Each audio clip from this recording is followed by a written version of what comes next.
Hey there everyone, Meteorologist Kerrin Jeromin here with this week's SnoCountry SnoCast. Thanks as always for popping into SnoCountry.com to see what's cooking in the forecast. And here is what's cooking, or freezing in this case, some bitterly cold air. We're talking like January, mid-winter type temperatures.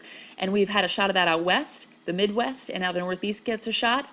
So it means you kind of have to bundle up and kind of think about that as though we're midwinter. The good news is cold sets the stage for snow, obviously. So let's kind of dig in, see where we currently sit. I wanted you to look at the snowpack from this time last year to this year. We're doing a lot better, guys. We've got a solid snowpack over a lot of the western mountains up into the Pacific Northwest. BC is cruising. And I want you to really notice this. Look at all the Midwest and the Northeast. Fine, we've got snow on the ground versus this time last year, which we'll just forget about last year, right? The winter that wasn't. We'll just say goodbye to that. So we're doing much better this year. Snow on the ground, and there's more on the way. What you're looking at here is the upper level temperatures and from the pole perspective. So this is the North Pole, and these pockets of cold in blue and those warmer reds just kind of circulate around the poles. So they come and go in waves. Right now we're in a pretty cold and snowy pattern. Certainly seeing plenty of cold across a lot of the Northeast. Friday in particular to start the forecast, and then once that really cold pocket of air kind of shifts away, we get replaced by another somewhat decently cold pocket of air. So that's going to set us up, at least in the 1 to 5 day period, for generally colder than normal weather, and that means several opportunities for snow. Granted, there will be some blips, and we're going to talk about that right now.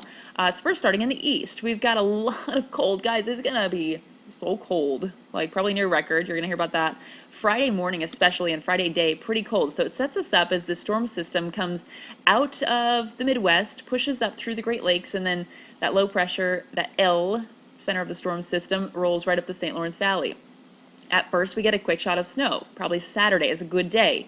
Temperatures, though, will be building because of that storm track. It's going to drag up some of the warm air from the south, and that just may indicate some mixed precip, if not the R word, rain, at least briefly, into Sunday. So if you're going to get out in the east, go Saturday. We get a quick shot of several inches in the peaks here. This is straight model output, probably 3 to maybe up to 6 inches in the peaks. And oh, by the way, that stretches back to the Midwest as well. That's through Saturday, again, before a brief warm-up on Sunday. So get out Saturday if you want the best conditions there. Same for the west. We've got the cold in place. It's just the origin of this storm in the track kind of drags in some warm air over California to start our forecast period. So we're talking Thursday to begin, and then that low pressure translates inward, runs into cold air. Plenty of opportunity for our inland mountains, especially, even the Sierra, to pick up some solid snowfall. This is a forecast model.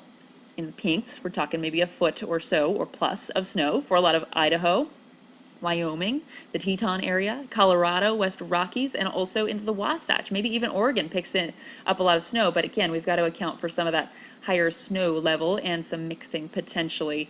The closer to the coast we are, that takes us through Saturday before more cold comes in.